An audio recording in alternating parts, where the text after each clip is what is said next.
bisa dibagikan agenda dulu bentar. Oke. Dibuka Mas. Yuk. Bersambut aja. Yuk. Jangan lupa beliin namanya ya. Namanya jangan lupa. Ya. Oke. Ayo Bang Merlin. Terima kasih rekan wartawan.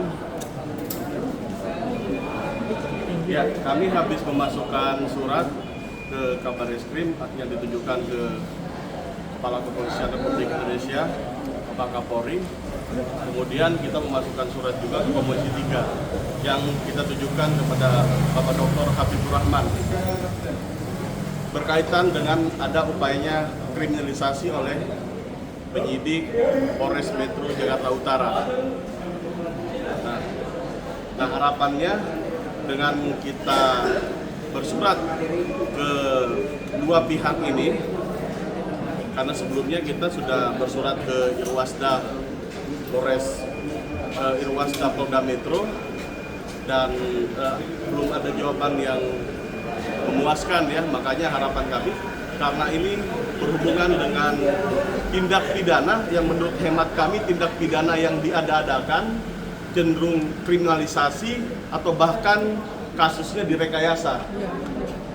Nah, untuk lebih jelasnya Pak Aloy yang menjelaskan.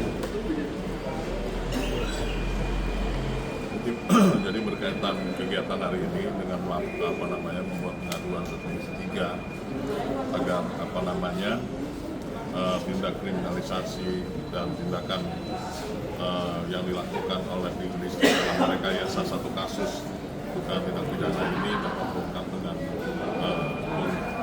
jadi tadi juga kami sudah koordinasi dengan Karwasudin Mabes Polri berkaitan dengan surat kami ke Irwasda yang sampai hari ini dapat terungkap dan tadi dijelaskan bahwa pihak Karwasudin Mabes Polri akan memberikan instruksi dan memberikan penjelasan kepada Irwasda berkaitan dengan informasi yang kami ajukan sehubungan dengan adanya dugaan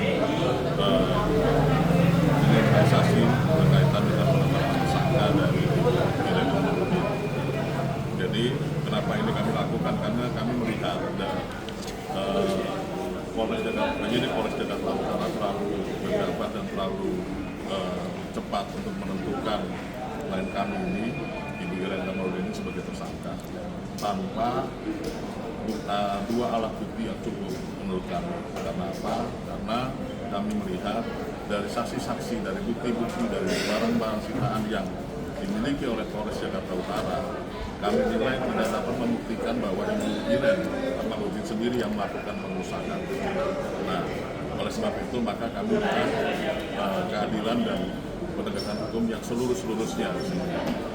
Nah, oleh karena itu, keadilan kami di sini juga kami juga minta perlindungan ke Kapolri dengan program posisinya, dengan program pendidikannya.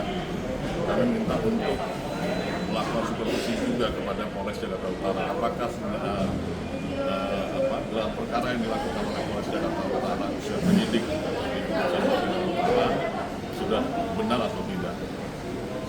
Sepanjang itu klien kami ini salah, ya kami siap salah. Gitu kan.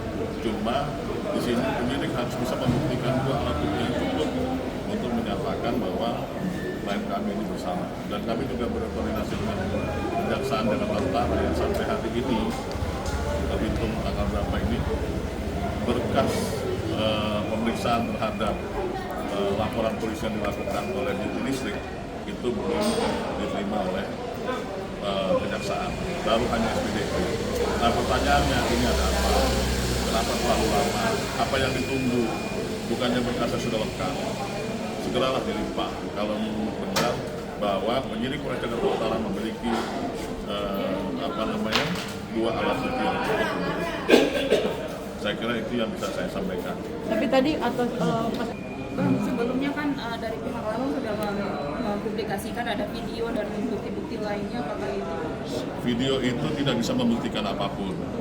Pertanyaannya, video itu diambil kapan, di mana, dan melalui kamera apa, dan melalui CCTV apa itu diambil. Dan penyidik juga itu sudah melakukan penelitian digital forensik terhadap video yang dijadikan alat bukti berkaitan dengan dugaan tindak pidana yang disangkakan ke klien kami. Gitu. Iren, Karena gitu. kami menyangkal itu video itu. Ya, dan pada saat pemasangan CCTV juga saya nggak tahu mereka pasang CCTV. Masa pasang CCTV di ruang treatment? Ruang treatment untuk slimming loh. Kalau saya disu orang bagaimana? Dia mau menjelek-jelekan nama baik klinik saya. Itu di dalam ditaruh mesin full sculpting. Full sculpting itu mesin slimming, di mana kita harus buka baju untuk treatment itu. Ada etikanya nggak sih? Gitu. Dan itu rumah saya, ruko saya bayar sendiri, semuanya saya urus sendiri. Terus saya copotin, dibilang saya merusak dari mana? Kita turunkan baik-baik serah terima, ada tanda terimanya. Tanda terimanya jelas di situ ditulis diterima dengan baik. Mohon perhatiannya untuk keadilan ini. Saya tidak minta banyak kok, cukup keadilan aja. Saya minta perlindungan hukum dari apa yang dilaporkan sehingga saya menjadi tersangka. Itu nggak masuk di akal sama sekali. Kok bisa rumah saya dia pasang CCTV sembarangan, di mana akan mengakibatkan kerugian pasien-pasien yang akan treatment di tempat saya, malah saya dijadikan tersangka, tidak ada bukti kerusakan sama sekali. Ya, Terus yang soal CCTV yang sengaja seperti dicopot itu seperti apa, Mbak? Ya, pertanyaannya siapa yang mencopot? Coba tanya sama yang punya CCTV itu. Siapa yang mencopot CCTV itu? Lalu nanti kami yang jawab.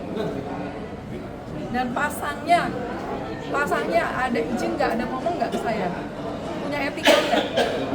Dan lucunya laporan itu di bulan Mei, sedangkan serah terima barang di November. Dari mana itu laporan bisa ada kalau barangnya rusak? Logikanya di mana? Saya udah capek banget, 1 tahun saya dikerjain, ya bolak balik Polres, saya taat hukum, saya kasih semua bukti-bukti yang ada. Dan kenapa bukti-bukti saya tidak ada di BAP ya Pak ya? Kenapa nggak keluar? Tolong diperhatikan itu. Jadi saya tantang lawyernya, ya, buktikan bahwa ada CCTV tangkapan layar wajah Bu Iren yang melakukan pengerusakan. Kami akan terima kalau Bu Iren ditetapkan sebagai tersangka. Bang, berarti bisa dibilang ada indikasi oknum yang bermain ya Bang selama Iya. tahun ini Bang. Gimana Bang? Sorry saya yang tanggapi ya. Agar tindak pidana ini bahwa kita nyatakan tadi dugaan rekayasa ya. Kenapa kami sampaikan seperti itu? Karena dari awal permasalahan klinik ini antara GSC dan Beauty Clinic berhubungan dengan keperdataan. Ada perjanjian tanggal 31 Januari 2024 tuh ya. Ya. Dan di situ jelas. Nah, akan tetapi 7 Mei dilaporkan ke polisi, walaupun sebelumnya ada 2 kali somasi ya. Yang diminta terkait somasi itu berhubungan ganti rugi 800 sekian 811 juta. Iya, dan itu tidak masuk Nah. di akal sama sekali. Nah, di tanggal 7 Mei 2025 dibuatlah laporan polisi ya. 2024 dibuatlah laporan polisi. Laporan polisi itu berhubungan dengan 372, 378, Junto 406. 372, 378 nggak mungkin terpenuhi karena dasarnya adalah perjanjian. Kemudian yang kedua 408 berkali-kali 406 berkali-kali diklarifikasi bahwa tidak ada tindak pidana pengerusakan. Makanya klien kami minta perlindungan hukum karena bingung apa yang dirusak. Apakah menurunkan CCTV itu pun dilakukan oleh kontraktor? Apa itu kan merusak? Terus dibuang ke bak sampah, tidak ada yang dibuang ke bak sampah, tidak ada yang Bak dibuang ke sampah limbah. mana? Ada videonya. Barang dari Beauty District itu ditaruh baik-baik barangnya di suatu tempat. Memang tulisannya di situ adalah limbah karena berhubungan dengan ketentuan dari Dinkes Betul. Jakarta Utara ya. Ya, Tapi limbah dalamnya tersebut bersih, tidak ada yang kotor, tidak ada kesan membuang dan lain sebagainya karena udah di wiping ya. Ya, Bu ya tolong jelas. jangan ngada-ngada deh. Sampai sekarang kita bertanya-tanya tindak pidananya di mana, unsur kekerasannya di mana.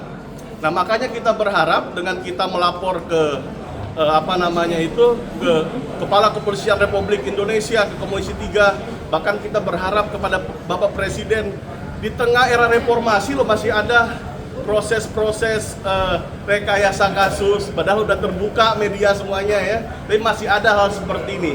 Dan itu menimpa bukan orang yang secara tatanan hukum, orang yang perlu akses hukum, yang perlu bantuan hukum, tapi orang-orang yang mampu mengakses hukum. tapi dilaporkan dikriminalisasi oleh orang yang katanya punya kekayaan 57 triliun. Kenapa itu saya sebutkan? Artinya ada kekuatan besar di sini. Makanya kami berharap dengan laporan kita ke pihak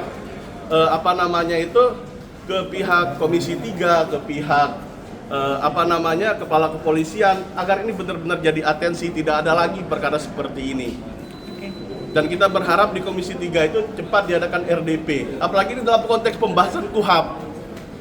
Kemarin tadi kita ke sana ya, kita lihat ada Pak Habibur Rahman juga masuk RDP berhubungan dengan narkotika. Dan kami berharap RDP kami juga segera diadakan untuk akses hukum terhadap klien kami lebih baik. Terima kasih. Oke. Terima kasih.